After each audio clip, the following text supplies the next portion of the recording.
All right. We are back with the district championships in Durham, North Carolina for 2026 Netrunner District Championship season. We have 26 players here today. This is the largest Netrunner tournament here in a very long time. Like 6, 7, 8 years. We have our participation prizes. We've got this lovely bite drawn by PieCat. This was chosen to represent North Carolina, inspired by Venus flytraps, which are in the entire world, only native to a very small portion of the Carolinas, mostly North Carolina, a little bit of South Carolina. And our champion prize, which was revealed, some of you may have seen it in image form, but it is this egg, this AUCO-inspired dragon egg style scale mail token pouch. So the cords are designed to evoke, I don't have a background, designed to evoke the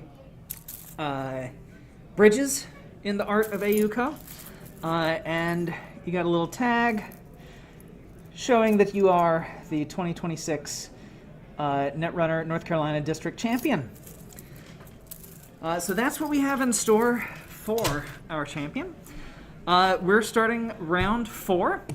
So far we have, let's go to the standings. So far we have 4 players undefeated. 2 of them we've seen on stream, and we're about to see one of the others. So for this round, we have Kat on Essa, and Ainsley again from round 3 playing... who'd Ainsley play? Round 3 playing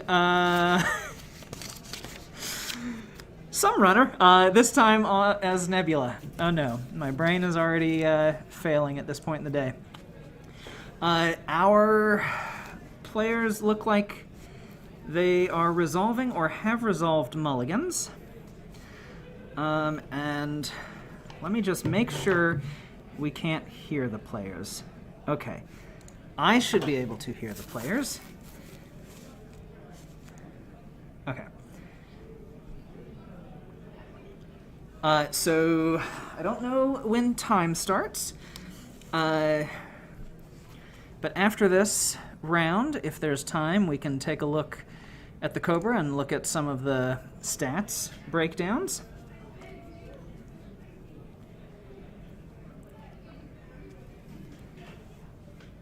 Okay, time starts now. So we got 40 minutes on the clock. So a predictive planogram and a Your Digital Life.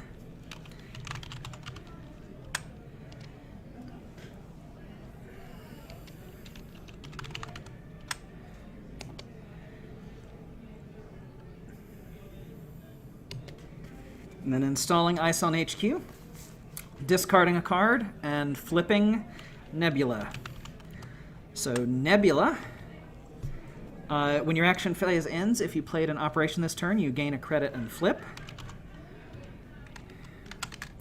And then I'm pretty sure I have Gimalong. Gimalong, when you first play an operation, you gain a click. And when the runner successfully runs HQ or R&D, you flip it back. So S is doing some sabotage. We have a Dr. Nuka in play, and then a Marrow. They are starting to play super quickly.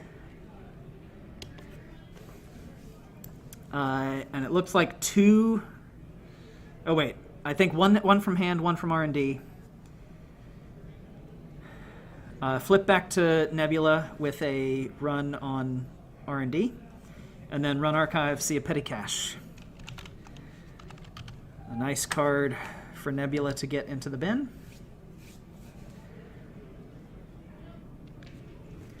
Predictive to draw 3.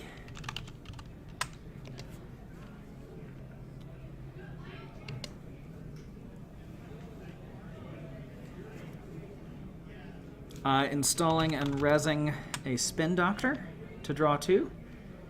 And then installing ice on R&D. Discarding 1 card and then flipping back to Gimelong.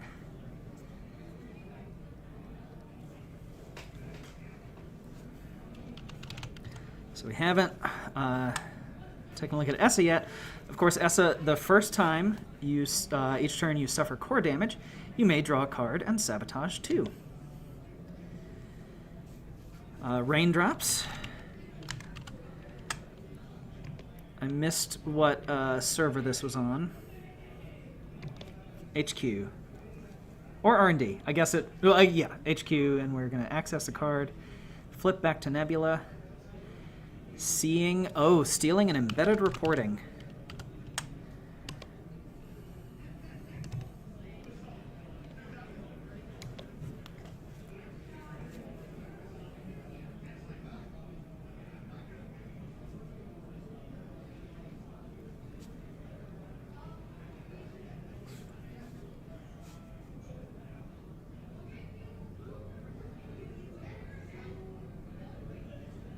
Ainsley's popping the Spin Doctor to recur double predictive planogram.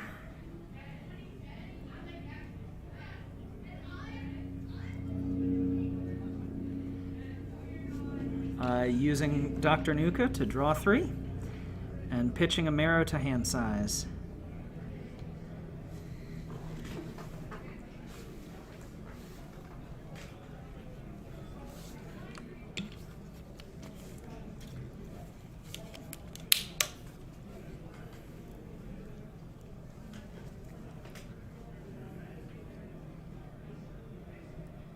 So we had a hedge fund, an ice install, and something else that I missed. Running HQ. We have a Messner Sesvo. Runner loses 3, and the run ends. Oh, is that another Raindrops run? I think that was a Raindrops run. It would make sense with the number of credits on the ID there.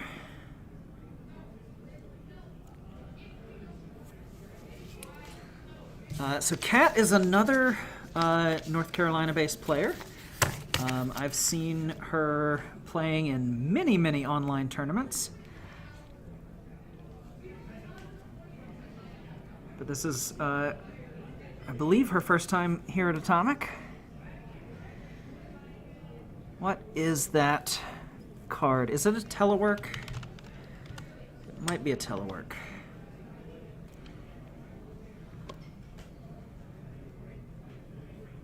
All right, we have an embedded score from Ainsley.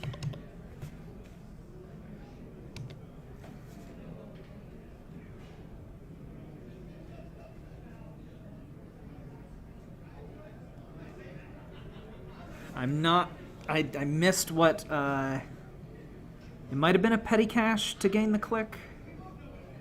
I mean, I guess it had to be a petty cache to gain the click. Anything other than petty cache is just click neutral.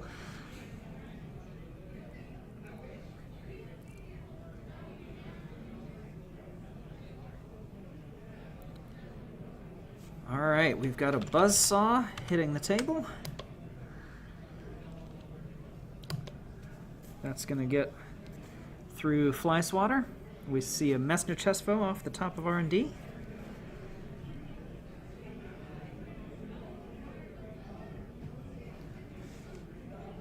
Last click draw.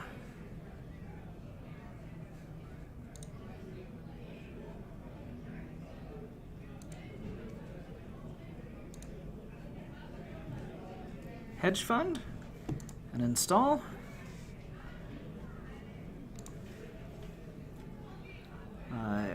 and advancing the ice. Presumably that Messenchesfa that Cat just saw on top.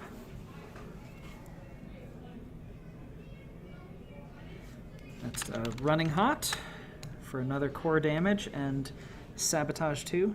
Core damage and draw and sabotage 2. Losing a steel skin. It's going to draw some cards. These players are playing lightning fast. I happen to know Ainsley is an experienced ESSA pilot as well. So they both know what's going on with ESSA.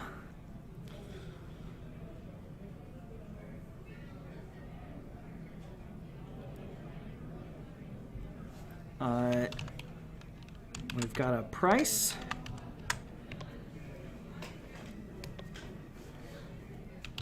And Price installs Docklands Pass.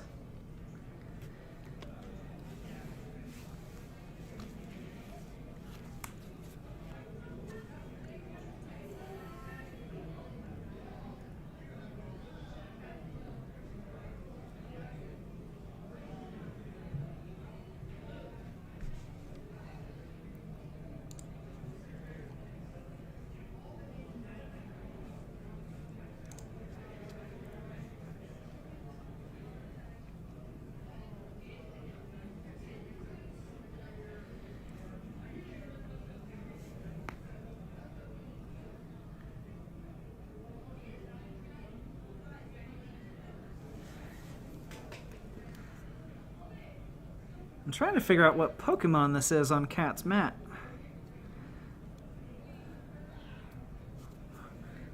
I can't tell.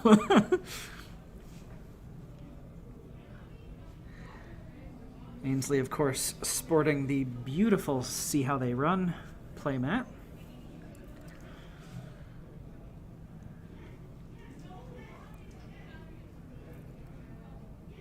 Cat cleared telework and played a copy of the Tungsten Tailor. HQ run. Breaking through the Messenchesfa with Buzzsaw Tungsten Tailor. Ainsley choosing whether or not to res the second ice.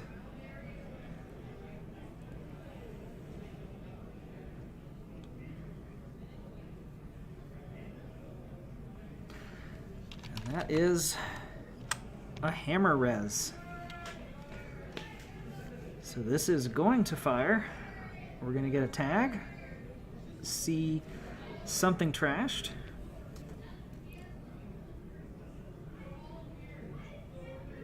And it is the Tungsten Tailor.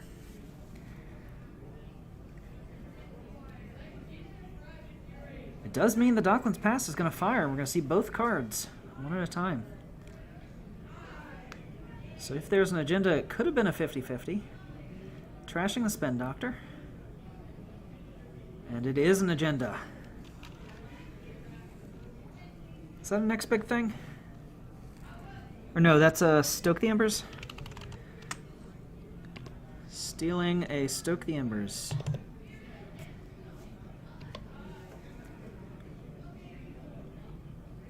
So Ainsley choosing for the long-term value of getting rid of the Tungsten Tailor over the short-term value, short-term potential value of making that HQ run a 50% chance to see an agenda.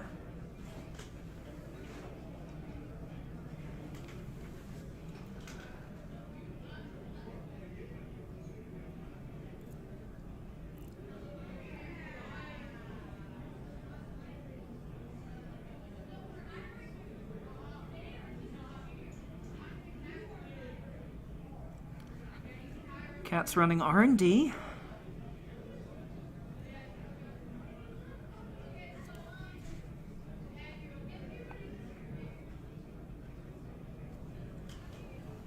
No res, and then breaking the Fly Swatter and stealing a superconducting hub.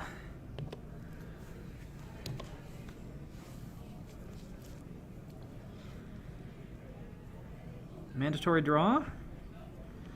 Still on Nebula side. Cat's been getting HQ and R&D accesses pretty regularly. First click is... Maybe there was another draw. Spin.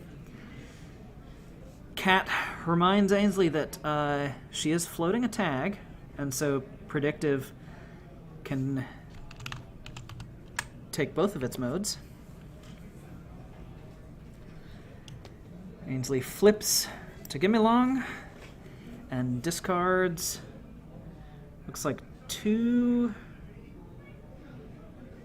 cards? 3 cards. At least 3 cards.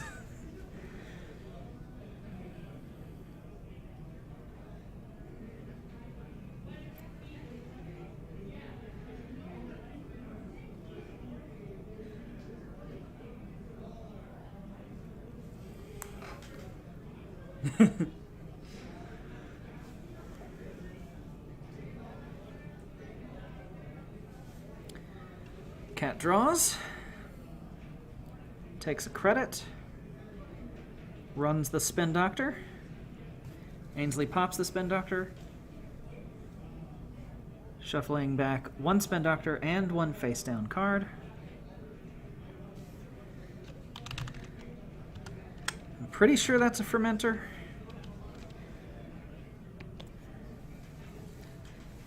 It does appear to have a virus counter on it.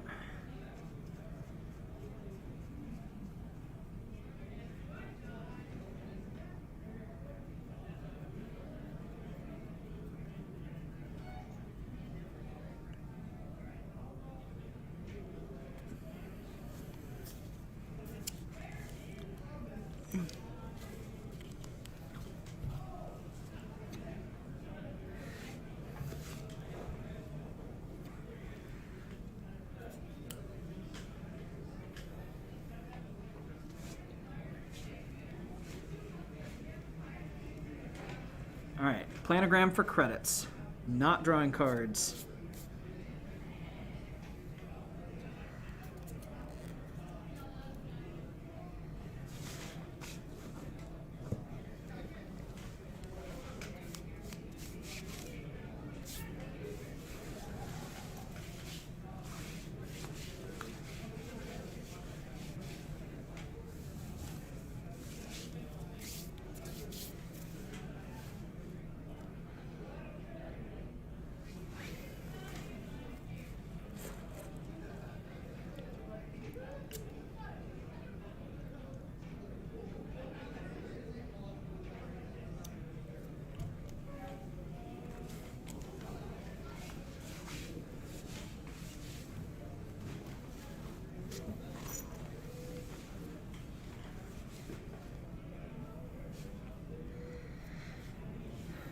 Cat runs R&D.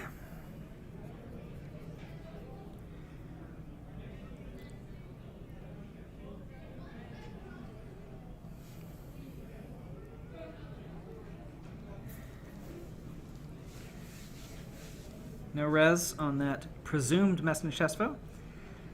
Cat breaks the Fly Swatter.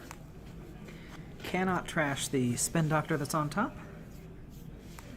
And installing a second Fermenter.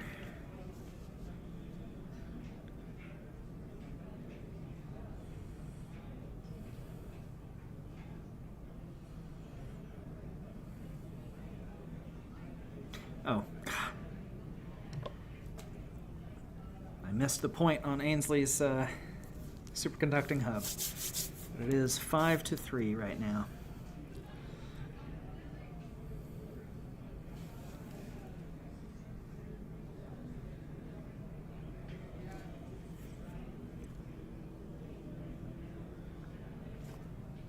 The fermenters tick up.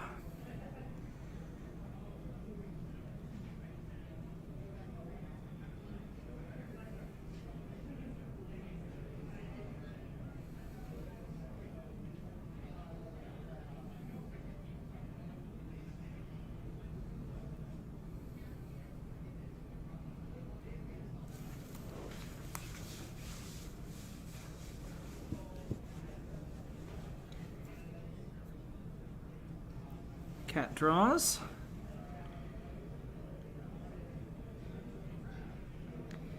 Clears Fermenter for 6 credits.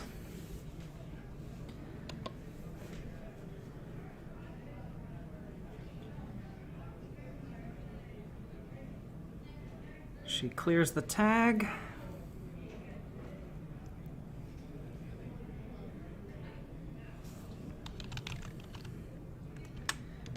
And then Cat plays the daily casts, which, if any of you were here for my little announcement at the beginning of this round, you will see why I mentioned in round 1 that I was so excited to see a daily cast, and it was near and dear to my heart. We do have a Cock-a-Rainbow play from Nebula, Ainsley. So this is going to... What is it going to do? So it's a triple. Trash any number of cards from HQ. Turn all cards in archives face down. You may install 1 card from archives in the root of a remote server and place 2 advancement counters on it. Then you remove it from the game. Nebula is going to gain a click. It is a Stoke the Embers, so it's going to put 1 on itself. So between the 2 from Cock-a-Rainbow, the 1 from the Stoke the Embers, and the Nebula or the Gimme Long click gain, that's another Stoke the Embers score.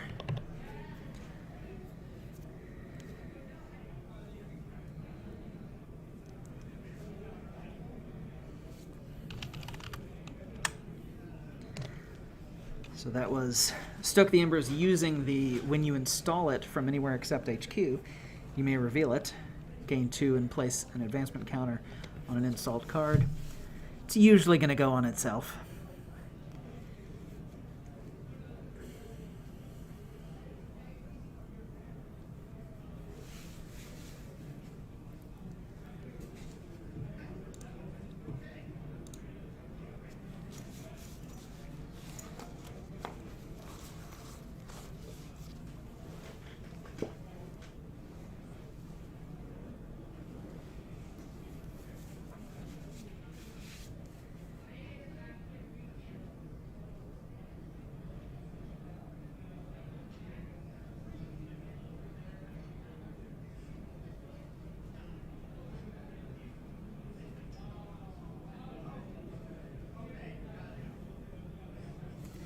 Cat draws twice.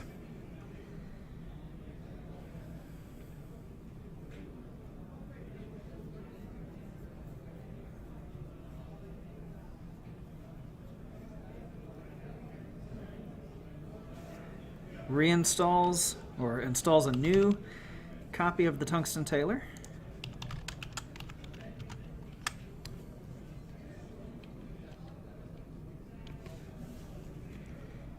Cat's discarding a Buzzsaw to hand size, wondering if Ainsley has the fast advance for the win here. Oh, and it's not happening this turn. That is a Spin Doctor install and res.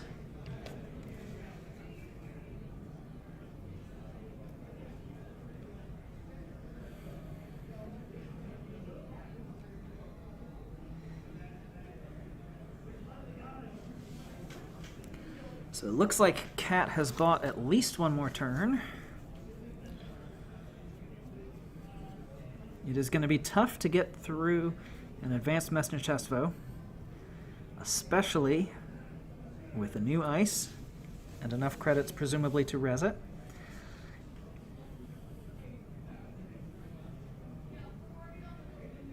Daily cast ticks down, Fermenter ticks up.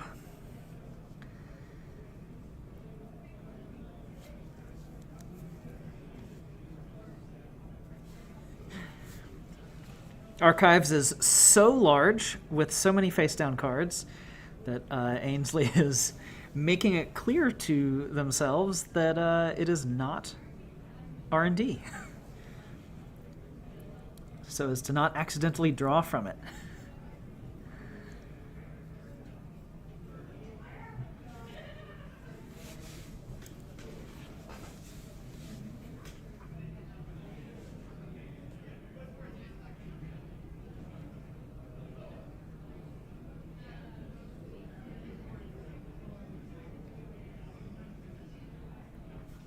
clearing the fermenter for 8 credits.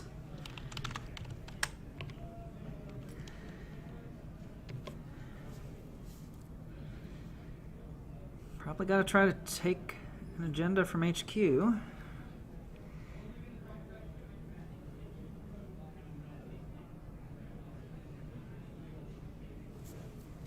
Of course, there is no killer. So if Cat makes an HQ run here, Ainsley could use the trash a hardware subroutine on Hammer to trash Dockland's pass. But there is the Echelon. So Cat does now have a way to break Hammer. It's going to take a lot of credits. I can't do the math. One of the players here, Karak, hasn't been on stream yet. Did the latest update of Breaker Math spreadsheet. I am very, very far from having any of that remotely memorized. I have to redo the math every single time I encounter a piece of ice.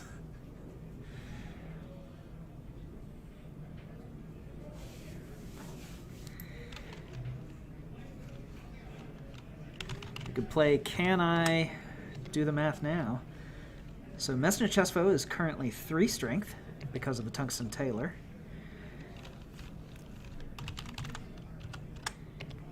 Hammer is also 3 strength.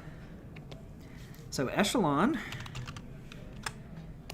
would require 2 boosts to get to strength. So this is an HQ run. So lots of credits. 3 of them are going to get drained. So that is... No, that's not a ping. What is that?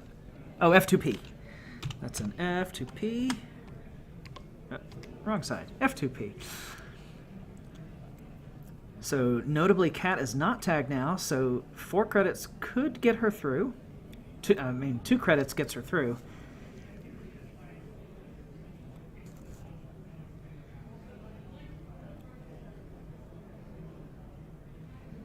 Cat's doing the math. What's Buzzsaw right now? Buzzsaw is at strength for Messenger Chestfoe. And breaks 2 for 1. So I think that's 6 credits to get past the Messenger Chestfoe, and then 2 boosts, so 6 credits, and then some more for the Hammer.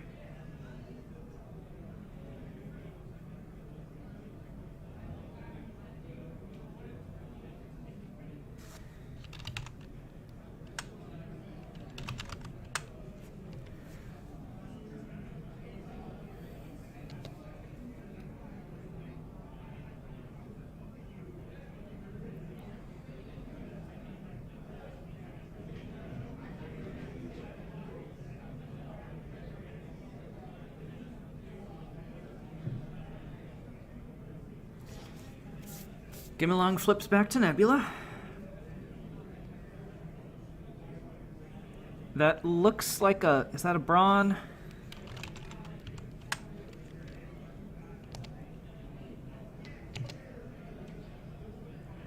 And I think a Petty Cash.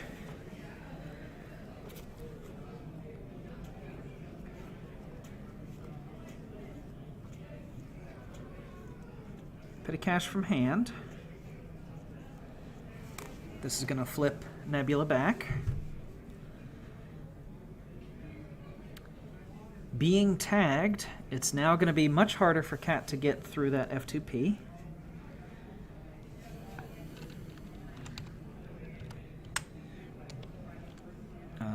It is a sentry. It is a 4 strength sentry right now.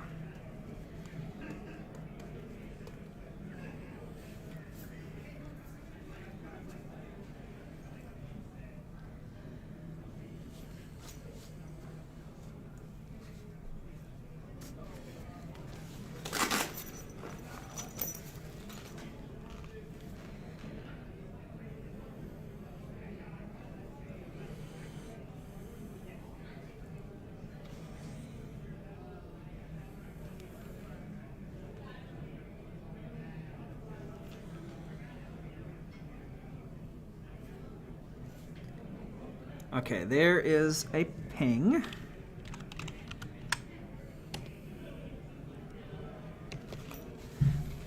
And that's game. So the play here is petty cache to gain a click, and then there was an embedded reporting in hand to install triple advance.